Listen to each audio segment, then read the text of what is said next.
খুনি এমন একটা প্ল্যান করবে যাতে কেউ তাকে ধরতে না পারে। কিন্তু একটা কথা আছে না, বাপেরও বাপ থাকে।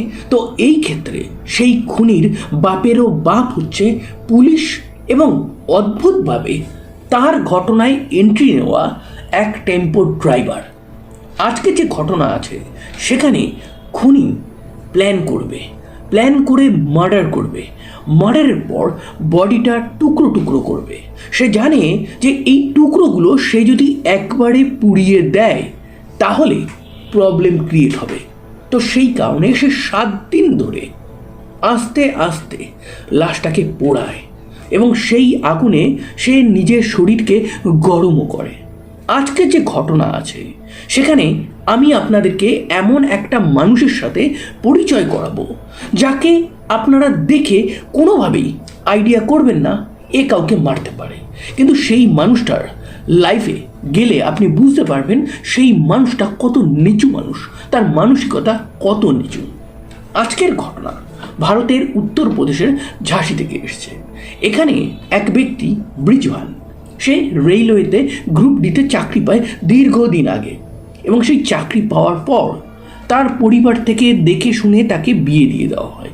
বিয়ের পর লাইফ মোটামুটি ভালোই চলছিল, কিন্তু তার যার সাথে বিয়ে হয়েছে তার নাম হচ্ছে গীতা, তার সাথে তার ঝামেলা হতো।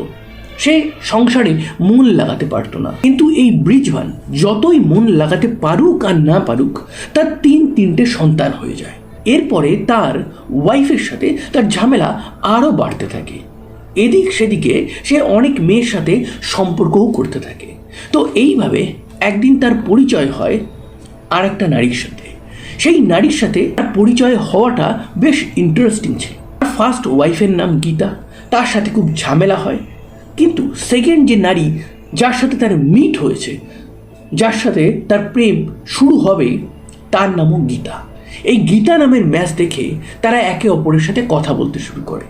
ব্রিজভান বলে যে তোমার নামও গীতা, তুমি কত ভালো, তুমি আমাকে কত বোঝো, কিন্তু উল্টো দিকে আমার ওয়াইফ, তার নামও সেম, তার নামও গীতা, কিন্তু সে আমাকে একটুও বোঝে না। উল্টো দিকে তার প্রেমিকা গীতা, সে বলে যে আমার যে হাজবেন্ড আছে সে আমাকে তোমার মতন ট্রিট করে না, সারাক্ষণ বাড়ির কাজের লোক বানিয়ে রেখেছে, সারাক্ষণ আমার উপর অত্যাচার করে, আমি ওর সাথে থাকতে চাই না। তুমি কি আমাকে আমার সন্তানের সাথে নিজের ঘরের জায়গা দেবে?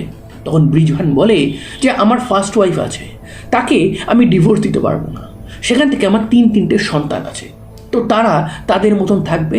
আমি তোমার জন্য একটা বাড়ি কিনে সেখানে তোমাকে রাখবো তোমার সন্তানের সাথে। যেমন কথা সেই রকম তার কাজ। ব্রিজভান তার ফার্স্ট ওয়াইফকে রেখে আরেকটা নতুন বাড়ি কেনে এবং সেই বাড়িতে সে বিয়ে করে নিয়ে আসে তার সেকেন্ড ওয়াইফ গীতাকে এবং সৎ সন্তানকে। সমস্ত কিছু ভালো চলছিল, কিন্তু এই সম্পর্কেও আস্তে আস্তে তিক্ততা আসছিল। কিন্তু যতই তিক্ততা আসুক না কেন, এই সম্পর্কেও ব্রিজভান আর গীতার একটা সন্তান হয় যার নাম হচ্ছে নিতিন। ব্রিজভানের এই যে দুটো বিয়ের ঘটনা বললাম সেটা দীর্ঘকাল আগের ঘটনা। এই সমস্ত ফেজ কাটানোর পর ব্রিজভান সে কি চেঞ্জ হয়ে যাবে? না, সে চেঞ্জ হবে না। তার এখনও নারীর প্রতি লোভ রয়ে গেছে। এরপর চলে আসে 18ই জানুয়ারি 2026। সেদিন ব্রিজভান তার এক আত্মীয়কে ফোন করে বলে বাড়ি থেকে পুলিশ চলে গেছে, পুলিশ কি কিছু বুঝতে পেরেছে? তখন সেই আত্মীয় বলে যে না, পুলিশ এসেছিল, পুলিশ অনেক কিছু নিয়ে চলে গেছে, তোমাকে খুঁজছিল, তুমি কোথায়? এরপর কয়েক ঘন্টা কেটে যায়। হঠাৎই ব্রিজভান শুনতে পায় যে তার দরজায় কেউ একটা নক করছে। সে দরজাটা খোলা মাত্রই দেখে ঝাঁসি পুলিশ তার দরজায় এসে দাঁড়িয়ে আছে, তাকে অ্যারেস্ট করবে। তাকে অ্যারেস্ট করে যখন পুলিশ থানাতে নিয়ে যায় তখন পুলিশের জিজ্ঞাসাবাদ শুরু হয়, এবং সেই জিজ্ঞাসাবাদে পুলিশ তাকে নানান রকম কোশ্চেন যখন জিজ্ঞাসা করছে, সেই কোনো কোশ্চেনের উত্তর না দিয়ে সে ডাইরেক্টলি পুলিশকেই একটা কোশ্চেন থ্রো করে। পুলিশকে সে বলে যে আমি তো লুকিয়েছিলাম, আপনারা আমাকে খুঁজে বার করলেন কি করে? তখন পুলিশ হাসতে থাকে। পুলিশ বলে টেকনোলজি অনেক চেঞ্জ হয়ে গেছে, তুমি যে ওই আত্মীয়কে ফোন করেছিলে, ফোন করার পর যে সুইচ অফ করেছিলে ততক্ষণে আমরা তোমার লোকেশন জেনে গেছিলাম, এবং এইভাবেই তোমাকে অ্যারেস্ট করেছে। এবার বলো তুমি যে কর্মকাণ্ড ঘটিয়েছো এটা কিভাবে ঘটিয়েছো। এবার আপনারা ভাবছেন যে ব্রিজবান দুটো বিয়ে করেছে, এই কারণে কি তাকে অ্যারেস্ট করা হয়েছে? না, ব্রিজবান তাহলে করলোটা কি? 18ই জানুয়ারি তাকে অ্যারেস্ট করা হয়েছে। তার ঠিক আগের রাত, সেই সময় ব্রিজবান সেকেন্ড ওয়াইফ গীতাকে যেখানে রেখেছিল সেই বাড়িতে একটা ঘটনা ঘটে যায়। অ্যাকচুয়ালি তার সেকেন্ড ওয়াইফ এবং সেই সেকেন্ড ওয়াইফের সন্তান নিতিন, তারা একটা টেম্পো করে নীল ড্রাম, একটা স্টিলের বক্স এবং কিছু পোড়া কাঠ তাদের বাড়িতে নামায়। সেই সময় টেম্পো ড্রাইভারের কোথাও না কোথাও সন্দেহ হয়, তার নাকে একটা অদ্ভুত টাইপের বিকট গন্ধ আসছিল। সেই গন্ধটা সে ঠিকঠাক চিনতে পারছিল না, কিন্তু সে বুঝতে পারছিল ডাল মে কুছ কালা হে। সে সমস্ত টেম্পোটা আনলোড করার পরেই পুলিশের হেল্পলাইন নাম্বারে ফোন করে পুরো ব্যাপারটা বলে। পুলিশ 8 ঘন্টার মধ্যে ব্রিজবানের সেকেন্ড ওয়াইফের বাড়িতে পৌঁছে যায়, সেখানে গিয়ে জিজ্ঞাসাবাদ করে এবং এই জিজ্ঞাসাবাদের পর সেই নীল ড্রাম, স্টিলের বক্সটা খোলা মাত্রই পুলিশ দেখতে পায় কাঠ কয়লা সমস্ত জ্বলে আছে, চারিদিকে ছাই, কিন্তু ওই ছাইয়ের মধ্যে কিছু হাড় আছে।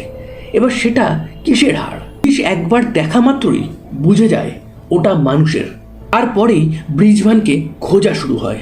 ব্রিজবান তার ফার্স্ট ওয়াইফের বাড়িতে নেই, তার ছেলে মেয়েদের বাড়িতে নেই, তার আত্মীয়দের বাড়িতে নেই, তার সেকেন্ড ওয়াইফের বাড়িতে নেই, তার সেকেন্ড ওয়াইফের আত্মীয়দের বাড়িতে নেই।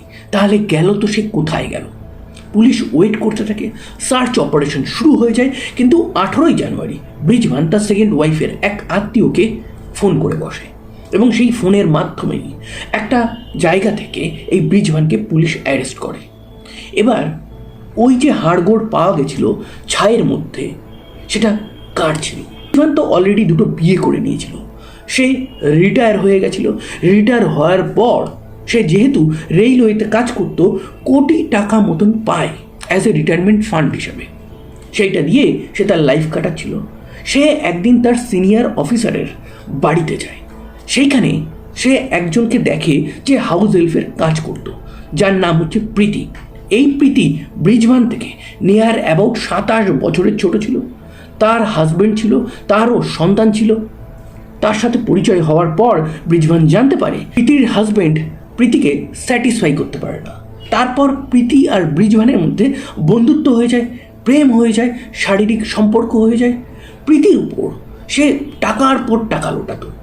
সেকেন্ড ওয়াইফ এই পুরো ব্যাপারটা বুঝতে পেরে ব্রিজবানকে একাধিকবার সতর্ক করেছিল, কিন্তু ব্রিজবান তার সেকেন্ড ওয়াইফকে হুমকি দিয়েছিল যে তুমি যদি আমার আর প্রীতির মধ্যে আসো তাহলে তোমাকে আর তোমার 2 ছেলেকে আমি ছেড়ে দেবো।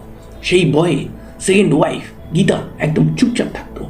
প্রীতির উপর প্রচুর টাকা ওড়াতো এই ব্রিজবান। 25 থেকে 30 লাখ টাকা অলরেডি খরচা করে দিয়েছিল, কিন্তু সহ্যের বাঁধ ভেঙে যায় 2025-এর অক্টোবর মাসে। অক্টোবর মাসে প্রীতি এসে তাকে 2 লাখ টাকা ডিমান্ড করে। 2 লাখ টাকা সে দিয়েও দেয়। জিজ্ঞাসা করে কেন লাগবে, সে বলে জুয়েলারি কিনবো। তার 1 মাস পর সে আবার এসে 3 লাখ টাকা চায়, এবারও ব্রিজবান দিয়ে দেয়।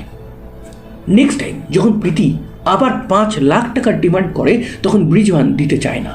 সে বলে যে আমার কাছে আর টাকা নেই, আমার সমস্ত রিটায়ারমেন্ট ফান্ড আমি নিয়ার অ্যাবাউট খালি করে ফেলেছি তোমার উপর, তুমি কেন টাকা চাইছ?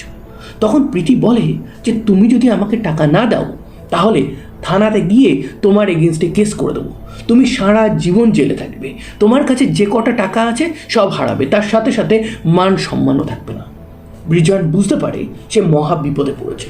2-3 মাস সে প্রীতির সাথে অনেক ঝামেলা করে, প্রীতিকে বোঝানোর চেষ্টা করে, কিন্তু প্রীতি কোনো মতেই বোঝে না। তখন ব্রিজবান বিপদ বুঝে তার সেকেন্ড ওয়াইফকে সমস্ত ব্যাপারটা বলে।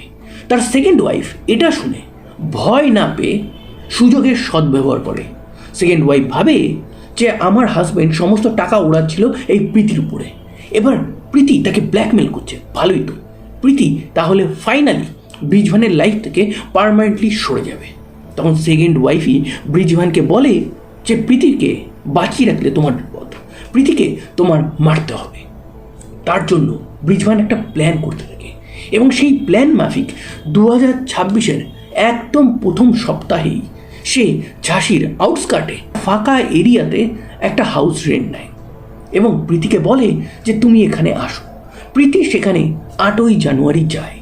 ওই যে প্রীতি ওখানে পৌঁছালো, সে নিজেও জানতো না আর কোনোদিনও ওই বাড়ি থেকে সে ফেরত আসবে না। 8 জানুয়ারি রাত্রেবেলা তারা দুজনে বসে ড্রিঙ্ক করছিল।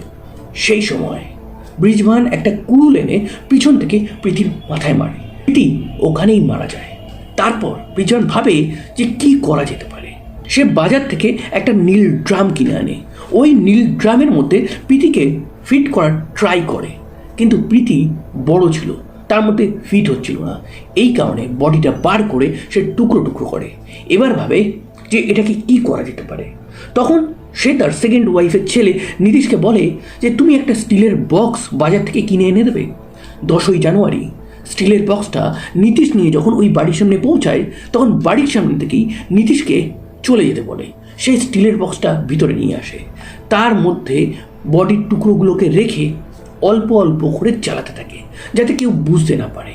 এইভাবে 10, 11, 12, 13, 14, 15, 16 এই কয়দিন জ্বালিয়ে মোটামুটি বডিটাকে শেষ করে ফেলেছে। আশেপাশে টুকটাক যেসব বাড়িঘর ছিল তারা হঠাৎই ব্রিজভানকে একদিন এসে বলে যে আপনার বাড়ি থেকে না কিছু বাজে গন্ধ আসছে। রোজ রাত্রে আপনি কি করেন? পোড়ার গন্ধ পাওয়া যায়। সে বলে যে আমি একটু আগুন জ্বালিয়ে তাপ সেকি। কিন্তু ব্রিজভান বুঝতে পারে এখানে আর বেশিক্ষণ থাকা যাবে না, তাহলে আশেপাশের প্রতিবেশীরা সন্দেহ করবে। সে তার সেকেন্ড ওয়াইফকে বলে। 17ই জানুয়ারি রাত 12টা সেকেন্ড ওয়াইফের সন্তান নীতিশ সে টেম্পো ড্রাইভারকে দেখে বলে যে একটা জিনিস তোমাকে এখানে ডেলিভার করতে হবে। রফা হয় 400 টাকায়। প্রথমে তো টেম্পো ড্রাইভার যেতে চাইছিল না, বলছিল এখন 12টা, 12:30 বাজে, নেক্সট ডে যাই। নীতিশ এবং তার মা গীতা পৌঁছে যায় ব্রিজভানের ওই রেন্টেড হাউসে। সেখান থেকে তারা ব্লু ড্রাম আর ওই স্টিলের বক্সটা তোলে। টেম্পো ড্রাইভার জিজ্ঞাসা করে এর মধ্যে কী আছে। বলে আমরা বাড়ি চেঞ্জ করছি, তাই এর মধ্যে মালপত্র আছে। কিন্তু ওই দুটো জিনিস থেকেই গন্ধ বেরোচ্ছিল। টেম্পো ড্রাইভারের সন্দেহ হয়। টেম্পো ড্রাইভার ওই পুরো জিনিসটা ডেলিভার করার পরেই পুলিশকে ফোন করে। পুলিশ আসে। পুলিশ আসার পর গীতা, তার ছেলে নীতিশ এবং টেম্পো ড্রাইভারের সামনে ওটা খোলা হয়। খোলার পরেই ওর মধ্যে ছাই, হাড়গোড় সমস্ত জিনিস দেখে গীতাকে জিজ্ঞাসা করে এর মধ্যে কী আছে। তখন সে বলে আমি জানি না, এটা আমার হাজব্যান্ডের। তোমার হাজব্যান্ড কোথায়? গীতা বলে আমি জানি না। পুলিশ ব্রিজভানকে খুঁজতে থাকে। নেক্সট ডে যখন ব্রিজভান সেকেন্ড ওয়াইফের এক আত্মীয়কে ফোন করে, তখন ব্রিজভানের লোকেশনটা পুলিশ ট্রেস করে তাকে অ্যারেস্ট করে। সে এই পুরো ঘটনাটা পুলিশের সামনে বলে। আপাতত ব্রিজভান, তার ছেলে নীতিশ এবং তার সেকেন্ড ওয়াইফ গীতা, তারা তিনজনেই জেলে আছে। পুলিশের কাছে যথেষ্ট প্রমাণ আছে এবং সেই প্রমাণের হিসাবে আমি বলতে পারি এদের তিনজনেরই আজীবন কারাবাস হবে। তো এই ছিল আজকের একটা ট্রু ক্রাইম ঘটনা। এইরকম রিয়েল লাইফ ট্রু ক্রাইম ঘটনা ইন স্টোরি ফরম্যাটে যদি আপনারা শুনতে চান তাহলে অবশ্যই আমার চ্যানেলটাকে সাবস্ক্রাইব করবেন। সাবধানে থাকবেন, সতর্ক থাকবেন এবং আনন্দে থাকবেন। আবার দেখা হবে নতুন কোনো এক ভেরি ইন্টারেস্টিং ট্রু ক্রাইম ঘটনার সাথে।